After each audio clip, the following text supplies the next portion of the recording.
Juniors, I am Harshada Jain, मैं psychology student at IPCW और इस वीडियो में हम राउंड 4 से रिलेटेड कुछ बातें करेंगे और मैं आपको बताऊंगी कि स्पॉट राउंड और मॉप अप राउंड क्या होता है इन डिटेल। सबसे पहले हम राउंड 4 के बारे में बात करते हैं। क्या दिल्ली यूनिवर्सिटी राउंड 4 रिलीज कर रहा है?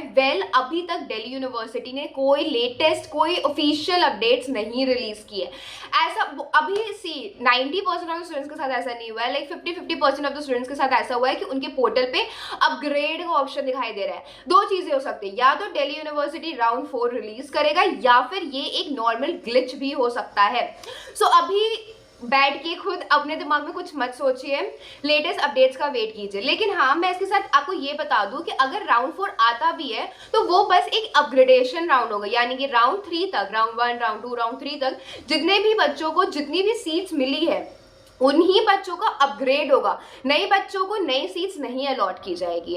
इसके अलावा मैं कुछ आपको स्पॉट राउंड से रिलेटेड बातें बता दूं। तो मुझे बहुत सारे स्टूडेंट्स का मैसेज आया था कि दीदी स्पॉट राउंड कब आने वाला है।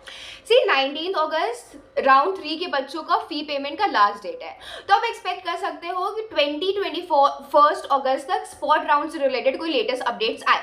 या तो स्पॉट राउंड से रिलेटेड कोई लेटेस्ट अपडेट आएगा या फिर राउंड 4 से रिलेटेड कोई लेटेस्ट अपडेट आएगा।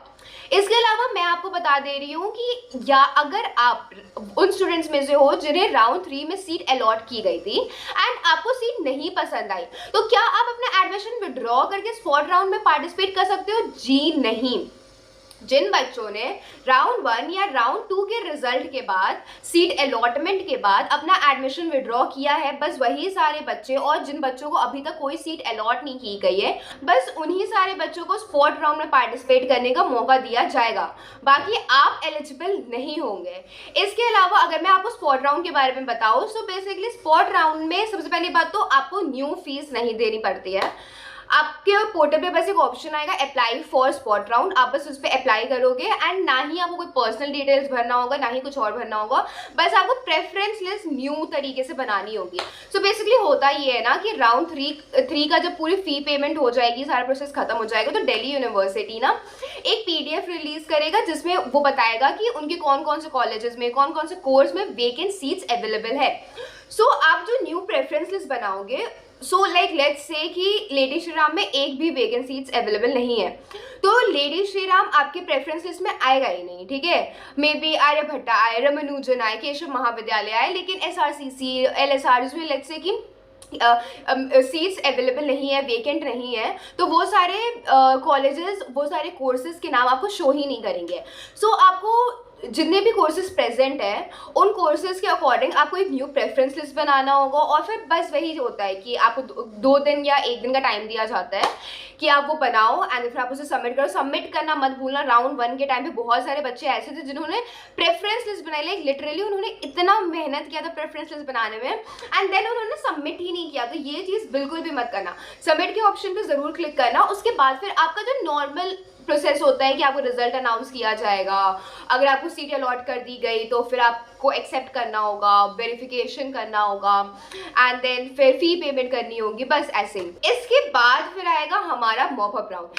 Last year mop up round आया था, 2023 में मॉप अप राउंड आया था, लेकिन इस ईयर मॉप अप राउंड आए या नहीं आए इसका कोई गारंटी नहीं है, बिकॉज आपने देखा होगा कि दिल्ली यूनिवर्सिटी ने ऑलरेडी बहुत सारे राउंड्स कंडक्ट करवा दिए हैं। मिड एंट्री में भी उन्होंने उन सारे बच्चों को पार्टिसिपेट करने के लिए बोल दिया जिन्हें अभी तक कोई सीट नहीं अलॉट की गई थी राउंड 1, राउंड 2 तक। ये सारी चीज लास्ट ईयर तक दिल्ली यूनिवर्सिटी में नहीं करवाया जाता था। सो लेट्स, और राउंड 3 के एडमिशन के टाइम तक या उसके वेकेंट सीट्स तक काफी कम ही सीट्स बाकी थे, तो ऐसा हो सकता है कि स्पॉट राउंड में वो सारे सीट्स भर जाए। लेकिन लास्ट ईयर क्या हुआ था कि मॉप अप राउंड के लिए दिल्ली यूनिवर्सिटी ने CUET स्कोर के अलावा 12th स्टैंडर्ड के स्कोर के बेसिस पे भी एडमिशन दिया था, यानी कि आपको अगर चीज़ें लास्ट ईयर के अकॉर्डिंग रहती है तो आपको मॉप अप राउंड में 12th स्टैंडर्ड के अकॉर्डिंग, 12th स्टैंडर्ड के मार्क्स के अकॉर्डिंग पे भी एडमिशन मिलेगा, और उसमें भी चीज़ें बिल्कुल राउंड 1 या फिर स्पॉट राउंड की तरह होती है कि आपके पास ऑप्शन आएगा apply for mop up round, आप उस पर क्लिक करोगे, आप एक न्यू प्रेफरेंस लिस्ट बनाओगे, सबमिट करोगे, रिलीज होगा आपका सिलेक्शन, आपका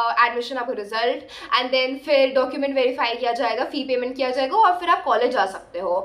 everything remains the same. I hope मैंने राउंड 4 से रिलेटेड चीज़ों को क्लियर की होंगी, स्पॉट राउंड से रिलेटेड चीज़ों को क्लियर की होंगी और मॉप राउंड से रिलेटेड चीज़ों को क्लियर की होंगी।